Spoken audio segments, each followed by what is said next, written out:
जानबिन, मेरे कंप्यूटर को क्या हो गया? ओह, रैम ढीली हो गई। ठीक कर रहा हूँ। मॉम। हे, बीन्स काटने में मेरी मदद करो, नूडल्स बना देती हूँ। ठीक है। मॉम, हाँ? इतनी देर से क्यों लौटी? मैं आंटी वोंग के साथ सुसमाचार साझा कर रही थी। हे, डैड कहाँ है? ओह, अपने कमरे में। मीटिंग से लौट कर वो खुश नहीं थे।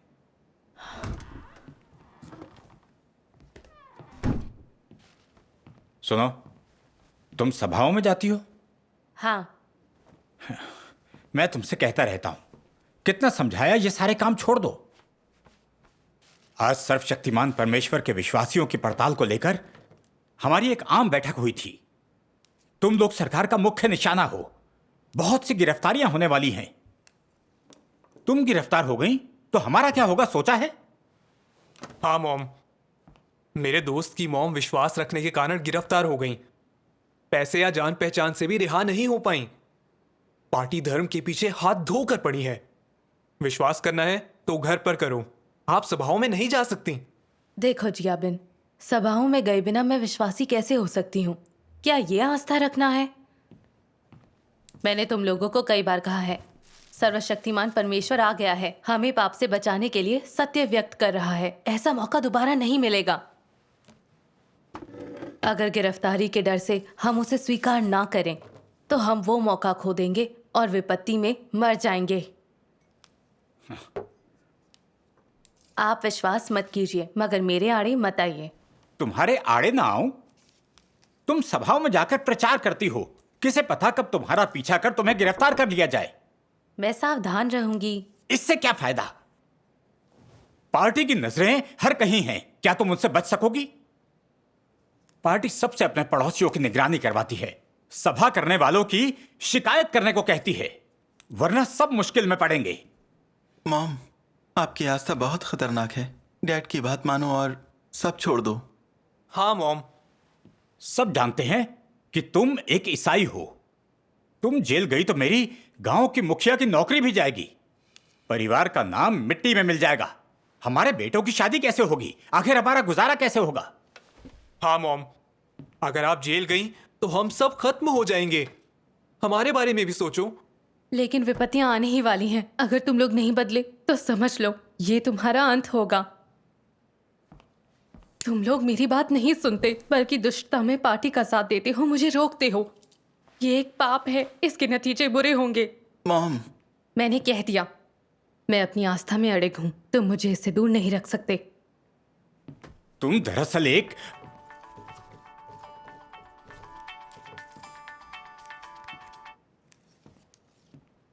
Hello, secretary Liu? हाँ ठीक है, मैं पहुंचता हूं।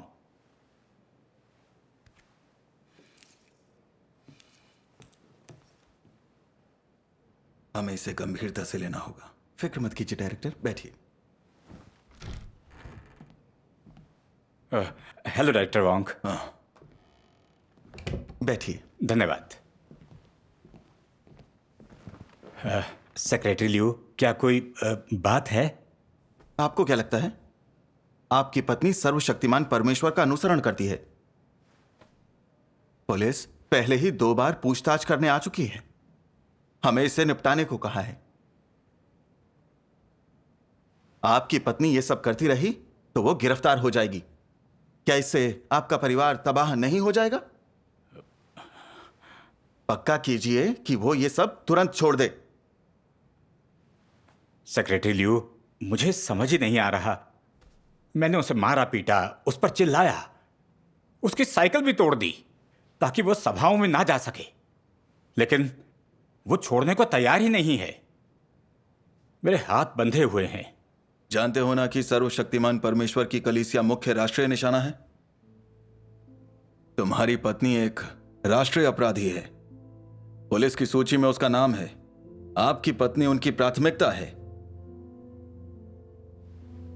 ध्यान रहे, घर में एक अपराधी रखकर क्या तुम गांव के मुखिया बने रह सकते हो? तुम्हारे बच्चों के भविष्य का क्या होगा? ये ठीक कह रहे हैं। सर्वशक्तिमान परमेश्वर के विश्वासी का पूरा परिवार दुख सहता है। तुम उस पर काबू नहीं कर सके तो मुसीबत हो जाएगी। वो गिरफ्तार हो गई तो हम तुम्हारी मदद नहीं कर पाएंगे।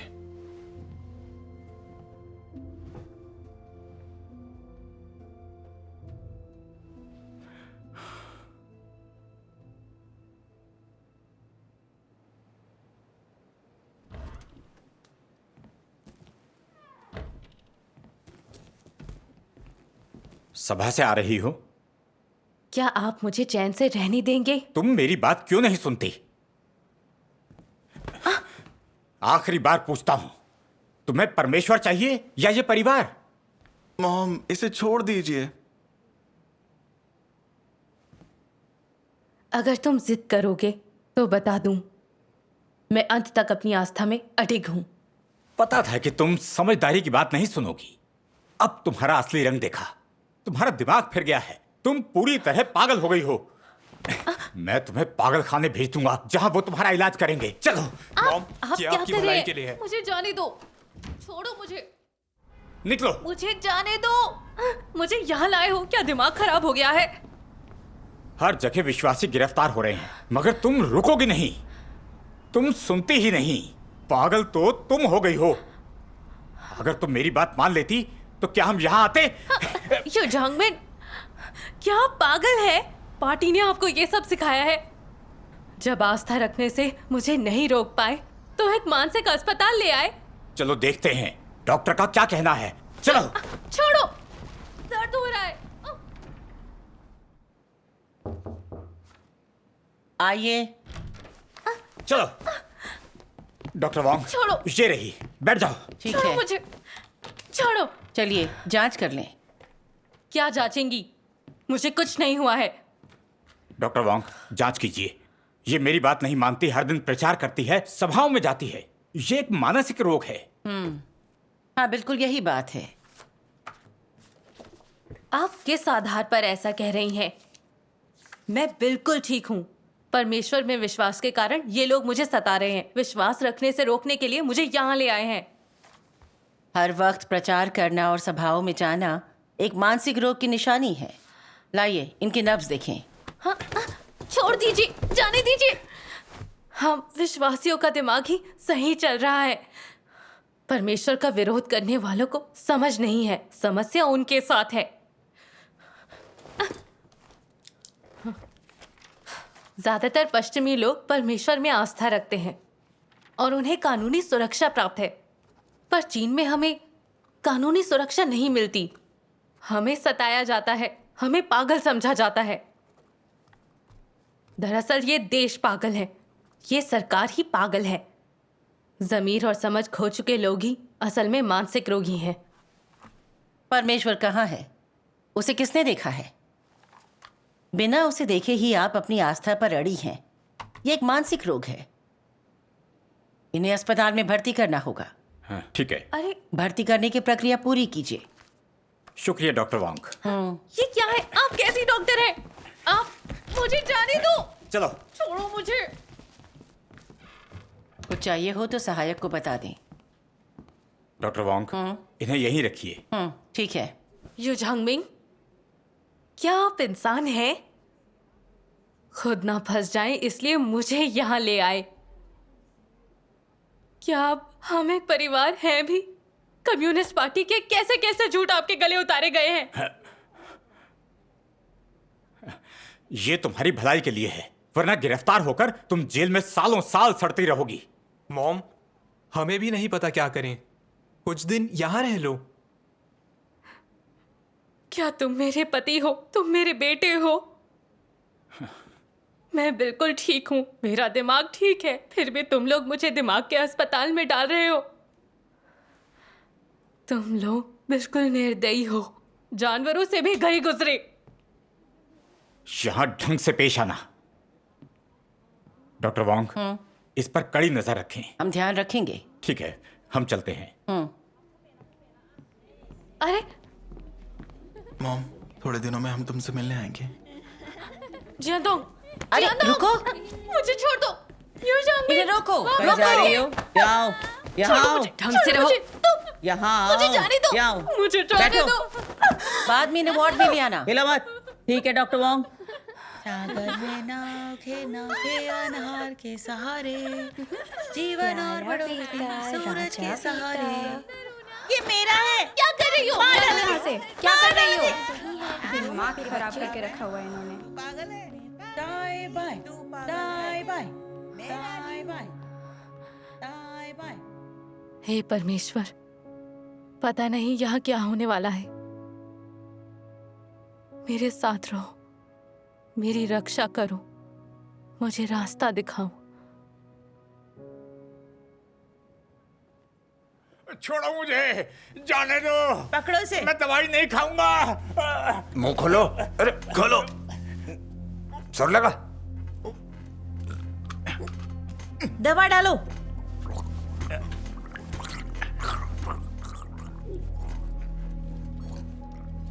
इंजेक्शन नहीं, चुप कर। ढंग से रह, ढंग से। नहीं, नहीं, जाने दो, इंजेक्शन नहीं लेना। चुप कर, सीधी रह।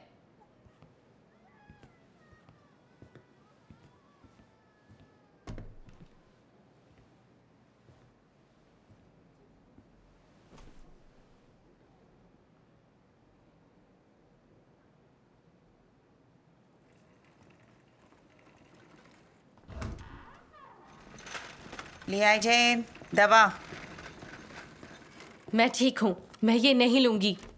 ज्यादा विरोध करने वाले ज्यादा बीमार होते हैं। खाओ इसे। आप ऐसे पेश आ रही हैं जैसे मैं पागल हूँ। जबरन दवा दे रही हैं। ये सरासर अत्याचार है। आस्था रखने का मतलब तुम मानसिक रोगी हो। सुसमाचार प्रचार मानसिक बीमारी से कहीं ज्यादा है। बिना दवा के तुम कैसे ठीक होगी? विज्ञान में विश्वास रखती तो सब ठीक होता। पार्टी कहती है कि परमेश्वर नहीं है, हम विश्वासियों को पागल कहती है। ये लांछन है, झूठ है। परमेश्वर में विश्वास रखने वाले बहुत से विदेशी हैं। क्या सभी पागल हैं? आस्था रखने के लिए दिमागी इलाज देना कानून के खिलाफ है। एक डॉक्टर के रूप में आपने अपनी नैतिकता खो दी है। अच्छे लोगों को नुकसान पहुंचा रही हैं। इसका हिसाब जरूर होगा। मैं बिल्कुल ठीक हूँ। आप जबरन मेरा इलाज कर रही हैं, मतलब आप लोग बीमार हैं। लियाइजन, आपका परिवार ही आपको यहाँ लाया है। आपका इलाज करना मेरी जिम्मेदारी है। मुझे दोष मत दीजिए, बल्कि अपने परिवार से बात कीजिए। डॉक्टर वोंग, वो मुझे जबरदस्ती यहाँ लेकर आए, लेकिन एक डॉक्टर के नाते आप बिना जांचे देखे मेरा इलाज कर रही हैं जैसे मैं कोई मानसिक रोगी हूँ। जबरदस्ती मेरा इलाज करना कानून के खिलाफ है। मैं आपके खिलाफ जरूर शिकायत करूंगी। मुझे धमकी देने की हिम्मत मत करो। एक डॉक्टर होने के नाते मैं जानती हूँ कि तुम सभी विश्वासियों का दिमाग थोड़ा फिरा हुआ है। तुमको इलाज की जरूरत है। अगर तुम पागल हो भी गई तो सरकार मुझे जिम्मेदार नहीं ठहराएगी, क्योंकि पार्टी तुम जैसे लोगों से सबसे ज्यादा नफरत करती है। मेरी बात मानो और अपनी दवा ले लो। नहीं लूंगी, मैं ठीक हूँ। आप जबरदस्ती क्यों करना चाहती हैं? क्या आपकी कोई व्यवसायिक नैतिकता है भी? बहुत हो गया, दवा खाओ। तुम चाहती हो कि तुम्हें बांध कर खिलाएं? दवा नहीं, नहीं, जाने दो, यहाँ चुप कर, दवा खा। जल्दी कर। दवा नहीं, नहीं, जाने दो। खाएगी या नहीं?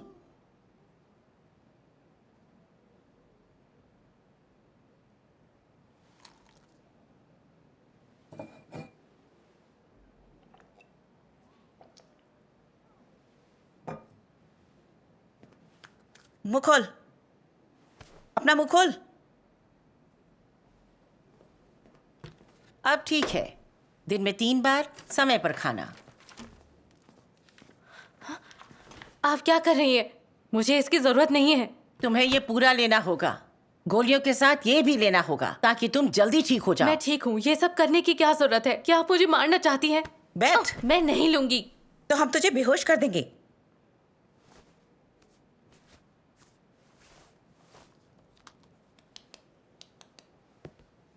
इस पर नजर रखो।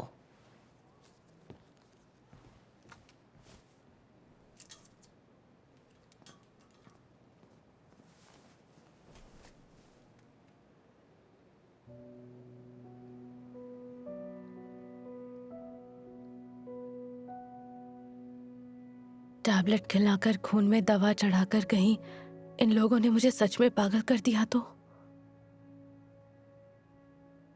हे परमेश्वर, मेरी देखभाल करो।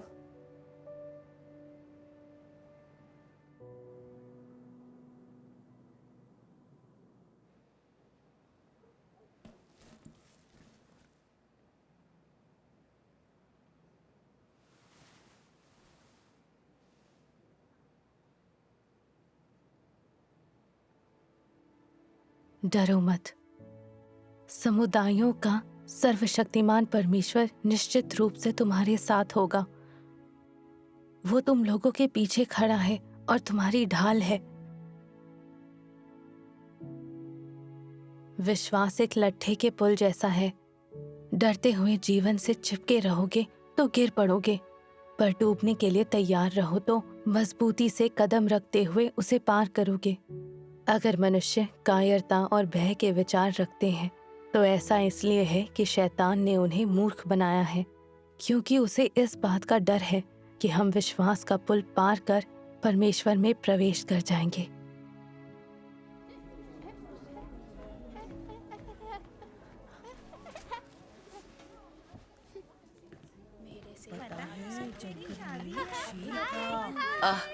डॉक्टर वॉन्ग, क्या आप बता सकती हैं कि मेरी बहन कब डिस्चार्ज होंगी?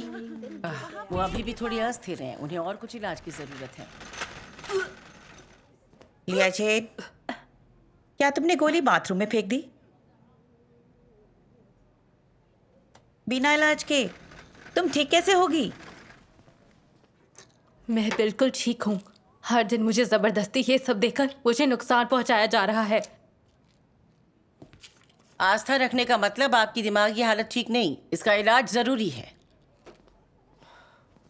दवा लो। नहीं लोगी तो जबरदस्ती खिलाएंगे। ले इसे। वो फिर से पेट चढ़ रहा है। नीचे उतारो। कर रखो। नीचे उतारो। मर जाएगा। जाने दो, पीछे डालो। छोड़ दो। छोड़ो।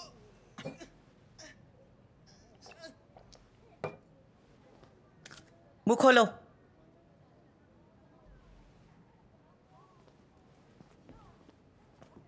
हो गया ना? साथ दोगी तो जल्दी घर जाओगी, वरना यहीं पड़ी रहोगी, समझी?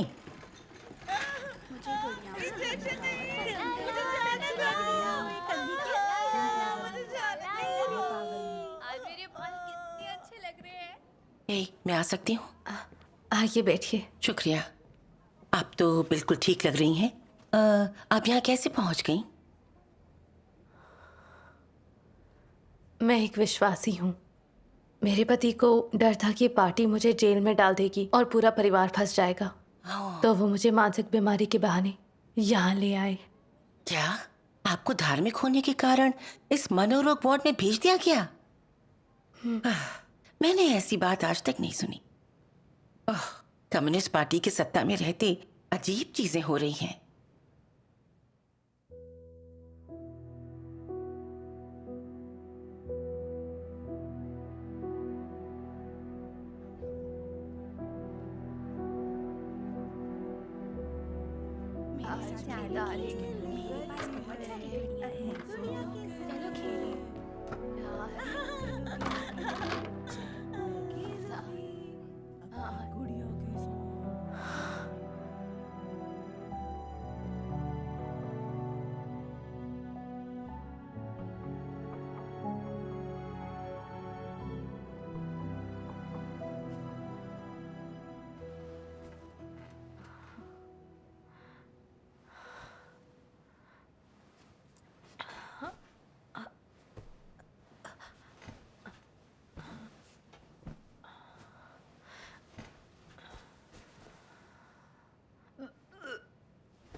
हर दिन मुझे जबरन दवाई खिलाते हैं। अगर वो मुझे पागल कर देंगे तो क्या होगा? मैं कंकाल बन जाऊंगी। फिर मैं परमेश्वर का अनुसरण कैसे करूंगी?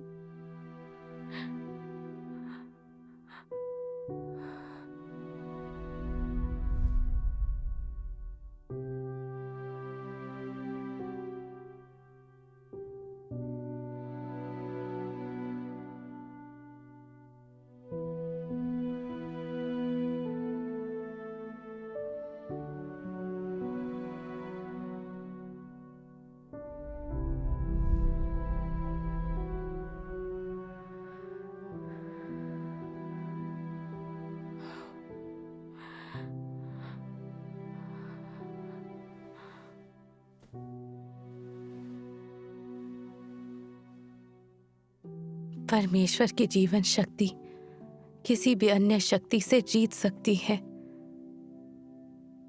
इससे भी अधिक ये किसी भी शक्ति से बढ़कर है। उसका जीवन अनंत है, उसका सामर्थ्य असाधारण है और उसकी जीवन शक्ति किसी भी सृजित प्राणी या शत्रु शक्ति से पराजित नहीं हो सकती। परमेश्वर की जीवन शक्ति हर समय और हर स्थान पर विद्यमान रहती है और अपनी तेज चमक बिखेरती है। स्वर्ग और पृथ्वी में बड़े बदलाव हो सकते हैं, परंतु परमेश्वर का जीवन हमेशा एक समान रहता है। हर चीज समाप्त हो सकती है, परंतु परमेश्वर का जीवन फिर भी रहेगा, क्योंकि परमेश्वर सभी चीजों के अस्तित्व का स्रोत और उनके अस्तित्व का मूल है। मनुष्य का जीवन परमेश्वर से उत्पन्न होता है। स्वर्ग का अस्तित्व परमेश्वर के कारण है और पृथ्वी का अस्तित्व परमेश्वर के जीवन के सामर्थ्य से उत्पन्न होता है। प्राण शक्ति से युक्त कोई भी वस्तु परमेश्वर की प्रभु सत्ता का अतिक्रमण नहीं कर सकती और ओज से युक्त कोई भी वस्तु परमेश्वर के अधिकार क्षेत्र से नहीं बच सकती।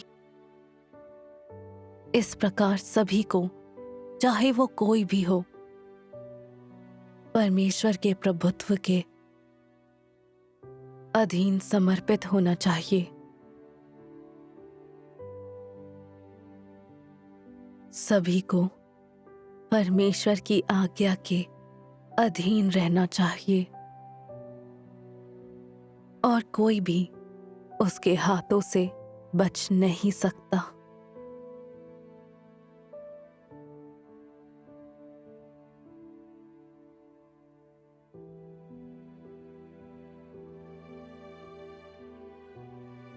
ये राक्षस मुझे दिन रात सता रहे हैं, जबरन दवाई खिला रहे हैं, चाहते हैं मैं पागल हो जाऊं। हे परमेश्वर, मेरा साथ दो, मेरी देखभाल करो, मुझे शैतान की यातना से बचा लो।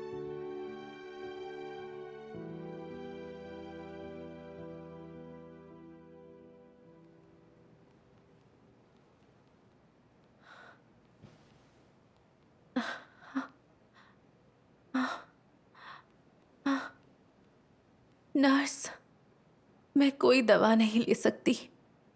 मेरा दिल तेज धड़क रहा है, लगता है बाहर ही आ जाएगा। पहले मैं बिल्कुल ठीक थी, तुम लोगों ने मुझे बीमार बना दिया। मेरी दवाइयां बंद कर दो। नहीं, तुम्हें अपनी पूरी खुराक लेनी पड़ेगी। तुम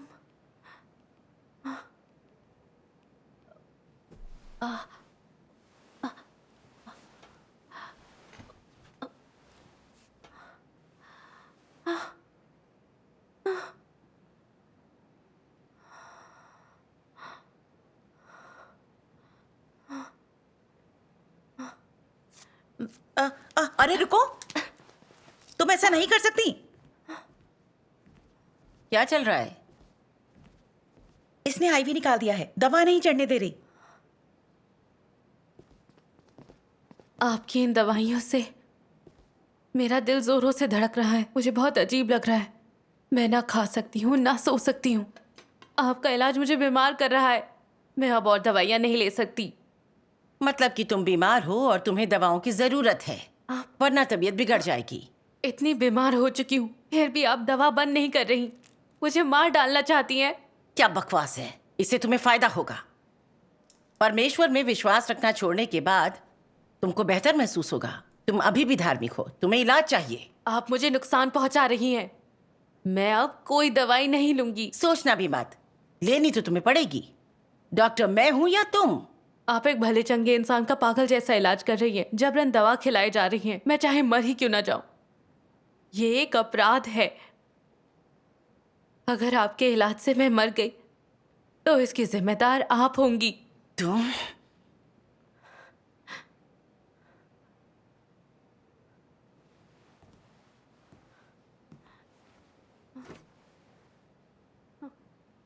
एक बोतल कम चढ़ाओ और इस पर नजर रखो। ठीक है।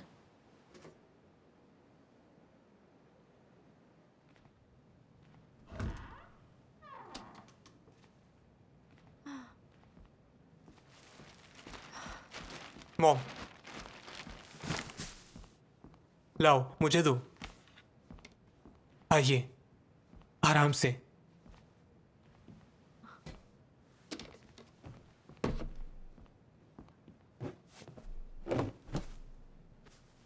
मॉम, ये क्या हो गया? तुम लोगों ने मेरा ये हाल किया है। मेरा दिमाग बिल्कुल ठीक है, मैं स्वस्थ हूं, मगर तुम लोगों ने मुझे दिमाग के अस्पताल में डाल दिया। जबरन दवाई दे रहे हैं मुझे। अच्छा है, इस इलाज से मैं पागल हो जाऊंगी, तब तो खुश हो जाओगे, है ना? मर जाऊंगी तब तुम लोगों को चैन मिलेगा ना? मॉम, मैंने कभी नहीं सोचा था ऐसा होगा। मुझे लगा ये लोग बस मन शांत करने वाली थोड़ी दवाइयां देंगे जिनसे कोई नुकसान नहीं होगा और आप ठीक हो जाएंगी। मैंने सोचा नहीं था कि ये आपको ऐसी दवाइयां देंगे। ये बहुत बुरा है। मॉम, तुम जानते हो जिया बिन, मैंने सोचा नहीं था कि तुम्हारे डैड अपनी नौकरी बचाने के लिए मुझे यहां डाल देंगे। तुम और जियांदोंग भी सही गलत नहीं समझते। तुम भी वैसे ही हो।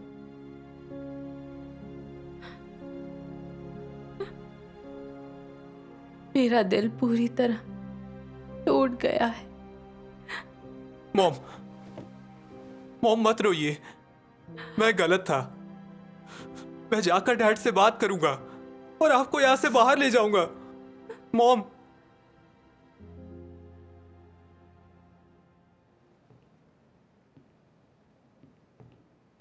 डैड, मॉम पूरी तरह से ठीक थी, मगर अब उन्हें दिल की समस्या हो गई है। वो ना खा पाती हैं, ना सो पाती हैं। अगर ऐसा ही चलता रहा तो वो पागल हो जाएंगी। कोई दुर्घटना हो गई तो क्या होगा? क्या मैं ऐसा चाहता हूं?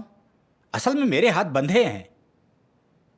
मानसिक अस्पताल में रहना जेल की कोठरी से बेहतर है। उसके लगातार सुसमाचार प्रचार का अर्थ है कि उसके साथ कुछ गड़बड़ है। यह एक मानसिक रोग है। इसका इलाज होना चाहिए। डैड, अगर उन्हें और यातना दी गई तो वो सचमुच पागल हो जाएंगी। क्या उनकी जिंदगी बर्बाद नहीं हो जाएगी? डैड, उनके साथ ऐसा करना बहुत बुरा है।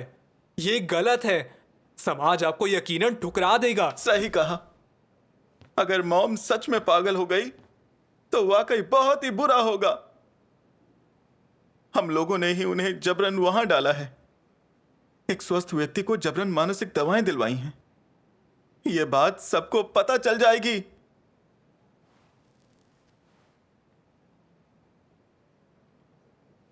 बहुत हुआ। पुलिस के पास उसका नाम है। डिस्चार्ज होते ही वो सुसमाचार का प्रचार करने लगेगी, किसी भी वक्त गिरफ्तार हो जाएगी, फिर मेरी नौकरी चली जाएगी, तब हमारा गुजारा कैसे होगा? कुछ सोचा है? डैड,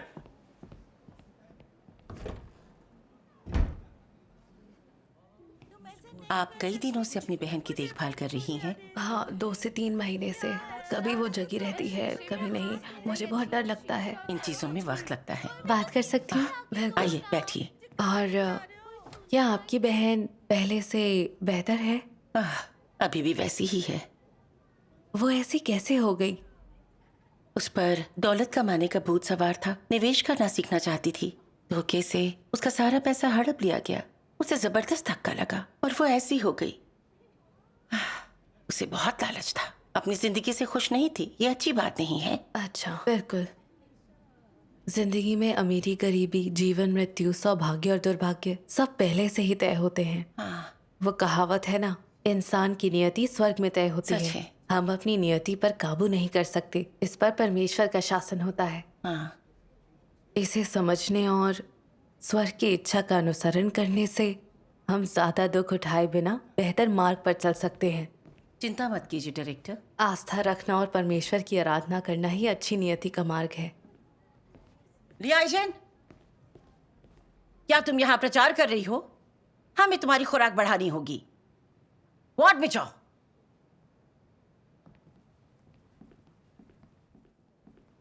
अपनी और परिवार की खुशी के लिए जिंदगी को संजोएं और कुपंथों से दूर रहें। ली आइचेन, अब मुझे लगता है आप समझ गई होंगी कि जिस सर्वशक्तिमान परमेश्वर में आप आस्था रखती हैं वो आम इंसान है। देखिए, पार्टी ने बहुत समय पहले ही उसके बारे में सब कुछ पता लगा लिया था। वो एक कामगार परिवार में पैदा हुआ, माँ बाप और भाई बहनों के साथ रहता था। वो बस एक आम इंसान है। समझ नहीं आता, जो साफ इंसान दिख रहा है उसे आप परमेश्वर कैसे समझ सकती हैं? क्या ये बेवकूफी नहीं है? क्या ये मानसिक रोग नहीं है? आपको जागना चाहिए। उसे आम इंसान कहना बिल्कुल गलत है। असलियत तो ये है कि वो आम इंसान जैसा दिखता है, मगर उसने बहुत से सत्य व्यक्त किए हैं। वो देहधारी परमेश्वर है और इसका सबूत है वचन देह में प्रकट होता है नामक किताब। अगर उसमें देह में साकार हुआ परमेश्वर का आत्मा ना होता तो वो इतने सत्य कैसे व्यक्त करता?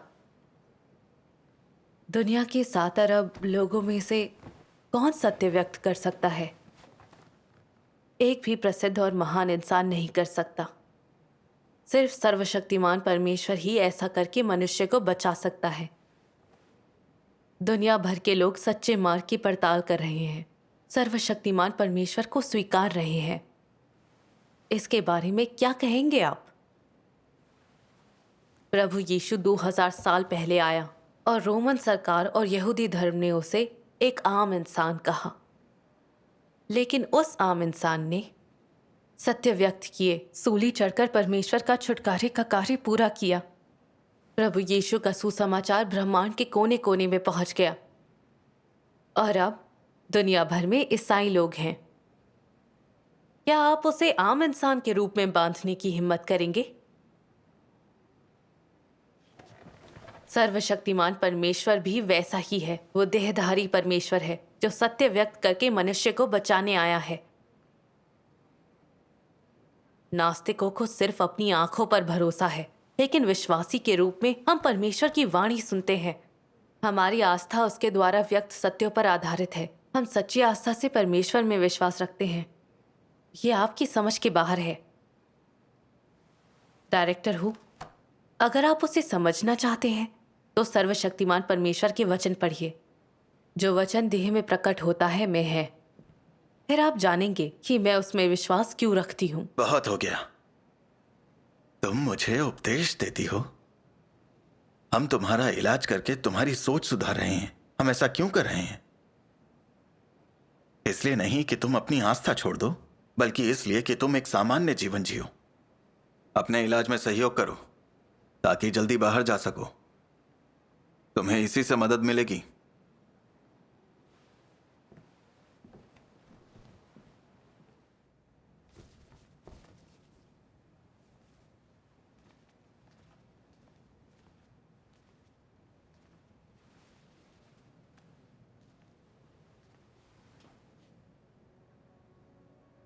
हजारों सालों से ये भूमि मलिन रही है।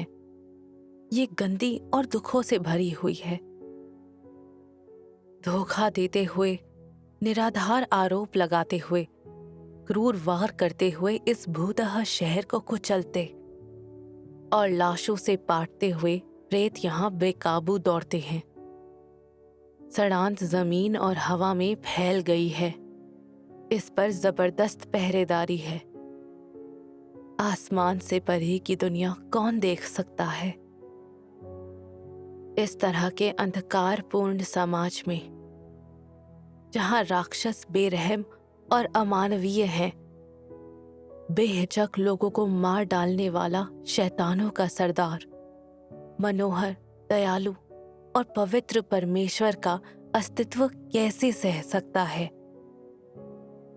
वो परमेश्वर के आगमन की सराहना और जय जयकार कैसे कर सकता है? ये अनुचर दया के बदले घृणा देते हैं। लंबे समय से परमेश्वर का तिरस्कार किया है। उसे अपशब्द बोलते हैं। उसके प्रति थोड़ा भी सम्मान नहीं है। ये बर्बर है। ये लूटते और डाका डालते हैं। अच्छाई खोकर ये अपने विवेक की नहीं सुनते और ये लालच देकर निर्दोषों को अचेत देते हैं। प्राचीन पूर्वज, प्रिय अगुआ, वो सभी परमेश्वर का विरोध करते हैं। उनके हस्तक्षेप से स्वर्ग के नीचे सब कुछ अंधेरे और अराजकता में पड़ गया है। धार्मिक स्वतंत्रता, नागरिकों के वैध अधिकार और हित, ये सब पाप को छिपाने की चालें हैं।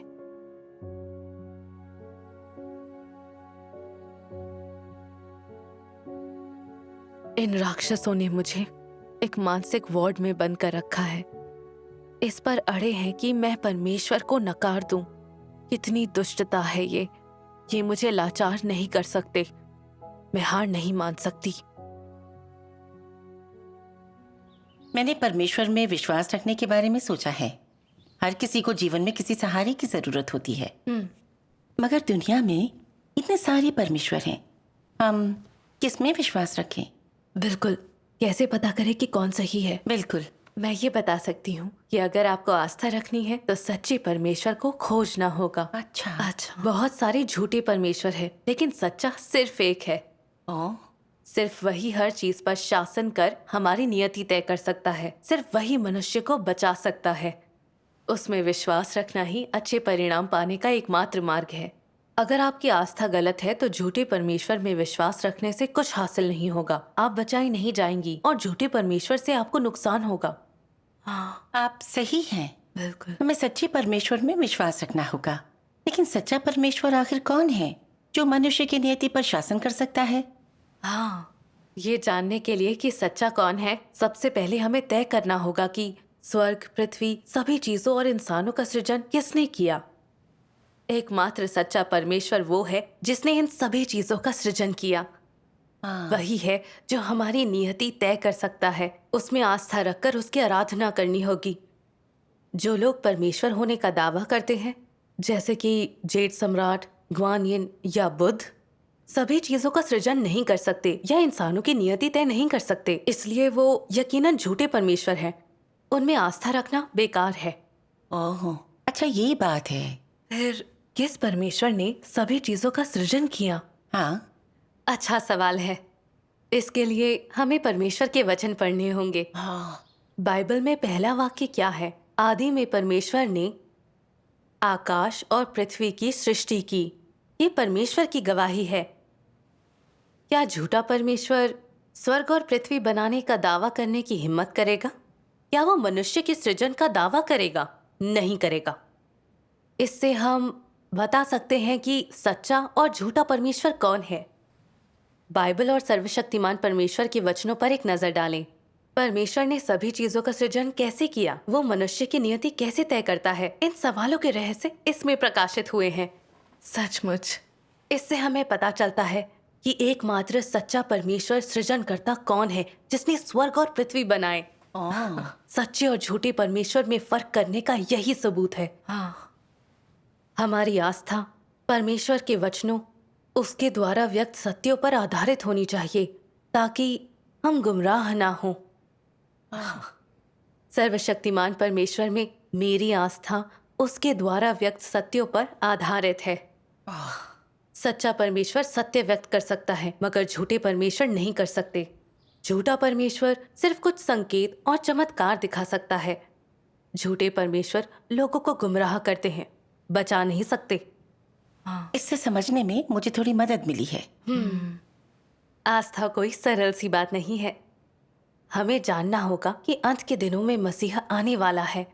वो उद्धारकर्ता मसीह है जो प्रकट होकर कार्य करता है।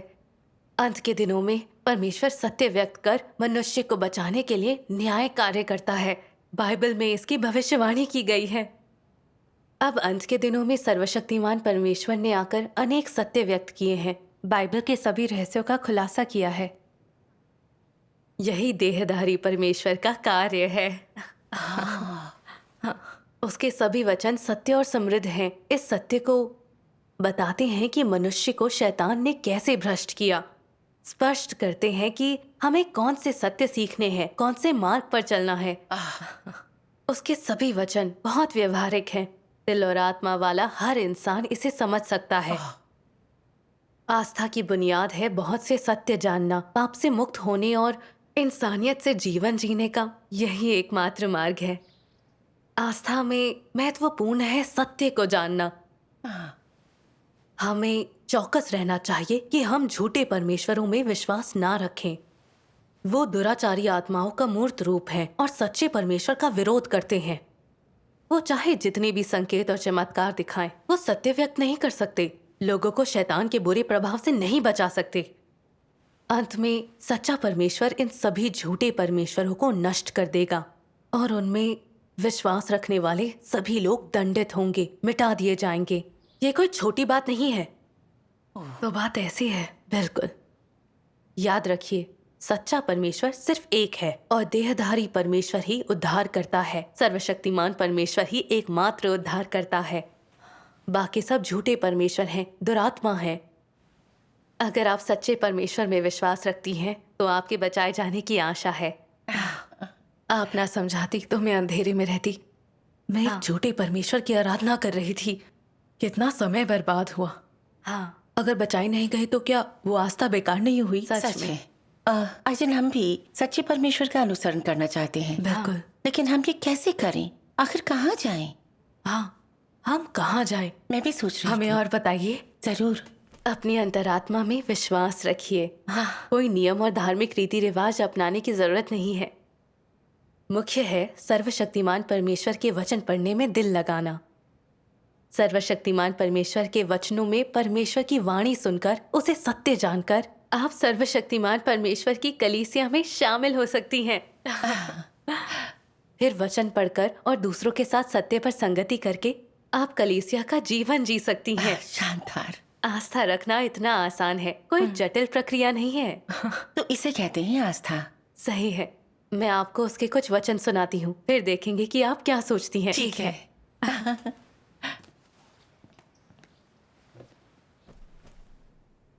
अंत के दिनों का मसीह जीवन लाता है और सत्य का स्थायी और शाश्वत मार्ग लाता है।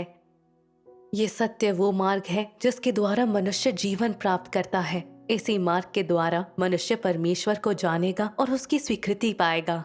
यदि तुम अंत के दिनों के मसीह द्वारा प्रदान किया गया जीवन का मार्ग नहीं खोजते तो तुम यीशु की स्वीकृति कभी प्राप्त नहीं करोगे और स्वर्ग के राज्य के द्वार में कभी प्रवेश नहीं करोगे। मैं भी एक अंश पढ़ना चाहूंगी। ठीक है, ये रहा, ये वाला। ठीक है। जीवन का मार्ग कोई ऐसी चीज नहीं है जो हर किसी के पास हो।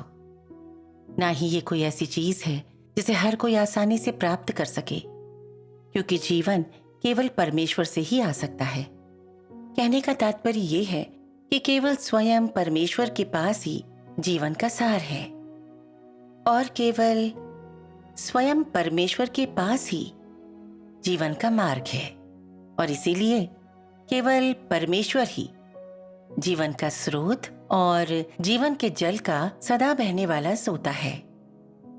जब से परमेश्वर ने संसार को रचा, उसने जीवन की प्राण शक्ति से जुड़ा बहुत कार्य किया है। मनुष्य को जीवन प्रदान करने वाला बहुत कार्य किया है और भारी मूल्य चुकाया है ताकि मनुष्य जीवन पाए, क्योंकि परमेश्वर अनंत जीवन और वो मार्ग है जिससे मनुष्य पुनर्जीवित होता है। परमेश्वर मनुष्य के हृदय से कभी अनुपस्थित नहीं होता और हर समय मनुष्यों के बीच रहता है। वो मनुष्य के जीवन की प्रेरक शक्ति, मनुष्य के अस्तित्व का मूल और मनुष्य के अस्तित्व के लिए समृद्ध भंडार रहा है। वो मनुष्य के पुनः जन्म लेने का निमित्त है और उसे अपनी प्रत्येक भूमिका में दृढ़तापूर्वक जीने में समर्थ बनाता है। उसके सामर्थ्य और उसकी अविनाशी जीवन शक्ति की बदौलत मनुष्य पीढ़ी दर पीढ़ी जीवित रहा है, जिसके दौरान परमेश्वर के जीवन का सामर्थ्य मनुष्य के अस्तित्व का मुख्य आधार रहा है और उसने वो कीमत चुकाई है जो मनुष्य ने कभी नहीं चुकाई। परमेश्वर की जीवन शक्ति किसी भी अन्य शक्ति से जीत सकती है, ये किसी भी शक्ति से बढ़कर है। उसका जीवन अनंत है, उसका सामर्थ्य असाधारण है और उसकी जीवन शक्ति किसी भी सृजित प्राणी या शत्रु शक्ति से पराजित नहीं हो सकती। आमीन। ये बहुत शानदार है। बिल्कुल। मैंने ऐसा पहले कभी नहीं सुना। परमेश्वर के वचन सत्य हैं और वो हमें आस्था और शक्ति दे सकते हैं। सोचिए जरा, मेरे परिवार को सीसीपी ने गुमराह किया, मुझे इस मानसिक अस्पताल में डलवा दिया जहां हर दिन डॉक्टर मुझे जबरन दवा दे रहे हैं। मेरा स्वास्थ्य बहुत अच्छा था, मगर अब हालत बदतर हो रही है। कमजोर हो गई हूँ, दिल की समस्या हो गई है, मुझे चक्कर आता है, मतली होती है, सो भी नहीं पाती। मैं बहुत तनाव में हूँ, मुझे डर भी लगता है। डॉक्टर मुझे ये तमाम दवाएं दे रहे हैं ताकि मैं टूट जाऊं। इससे मैं आसानी से पागल हो सकती हूँ। हाँ, ये बहुत अनैतिक है। बिल्कुल। आप दोनों जानती हैं कि एक स्वस्थ व्यक्ति को ऐसी दवाइयाँ देने का क्या नतीजा होता है। परमेश्वर में विश्वास रखने वाले के प्रति डॉक्टर इतने निर्दयी कैसे हो सकते हैं? ये बहुत भयानक है। बिल्कुल। सौभाग्य से मैं सच्चे परमेश्वर में विश्वास रखती हूँ, इसलिए मैं परमेश्वर से रक्षा की विनती करती हूँ। परमेश्वर का धन्यवाद, इन्होंने मुझे महीने भर से यहाँ बंद कर रखा है, पर इन दवाओं से मेरे दिमाग को कोई असली नुकसान नहीं पहुँचा है। ऐसा इसलिए क्योंकि मेरे पास परमेश्वर की सुरक्षा है। बिल्कुल। सच में ये परमेश्वर की सुरक्षा है। महीने भर तक यहाँ रहकर कोई इतनी दवाई कैसे झेल सकता है? सही बात है। आप मुझे बिल्कुल स्वस्थ लगती हैं। आपने सुसमाचार साझा किया, परमेश्वर के वचन पढ़े, आपकी हर बात बिल्कुल स्पष्ट है। बिल्कुल। आप सच्चे परमेश्वर में विश्वास रखती हैं। मुझे भी रखना चाहिए। परमेश्वर का धन्यवाद। आपका परमेश्वर अविश्वसनीय है। सच्चे परमेश्वर में आस्था रखना बहुत बढ़िया है, सिर्फ वही हमारी रक्षा कर सकता है। बिल्कुल। दुनिया बहुत दुष्ट है। पार्टी का विश्वासियों को आस्था के कारण गिरफ्तार करना, आपको पागल कर देने के लिए यातना देना, मैंने कल्पना भी नहीं की थी। ये जानकर कि चीन में ऐसा हो रहा है, मेरी आंखें खुल गई हैं। मेरी भी। परमेश्वर का धन्यवाद। इसलिए आस्था रखना। लियाई जैन, तुम फिर से प्रचार कर रही हो। मुझे तुम्हारी खुराक बढ़ानी पड़ेगी। और आप दोनों एक मानसिक रोगी की बकवास कैसे सुन सकती हैं? ठीक है, अपनी जगह जाइए। चलिए चले। ठीक है, फिर मिलेंगे। फिर मिलेंगे।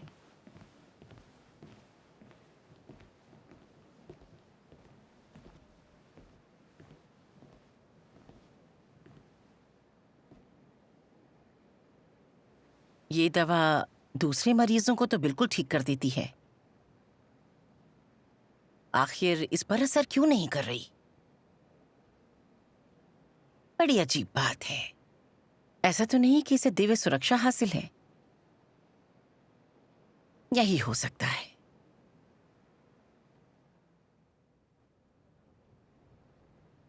लियाई झेन का इलाज करते हुए महीना भर हो गया है।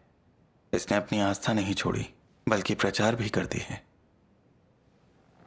यह दिमागी बीमारी है और बहुत गहरी है। हम कुछ नहीं कर सकते। आपको इन्हें घर ले जाना चाहिए। अगर ये यहां रहीं तो बस हमारे काम में आड़े आएंगी। दवा ले लीजिए, उन्हें घर ले जाइए। ठीक है।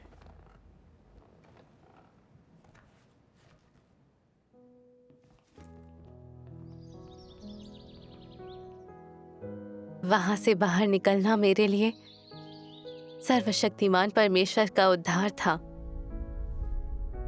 मैं जानती हूं कि परमेश्वर की रक्षा के बिना मैं पागल हो जाती। मैंने अपने भीतर परमेश्वर की सामर्थ्य और उसके अद्भुत कार्य को देखा है।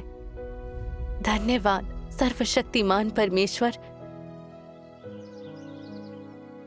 इस दुनिया में सिर्फ परमेश्वर मुझसे प्यार करता है, वही मेरा सहारा है।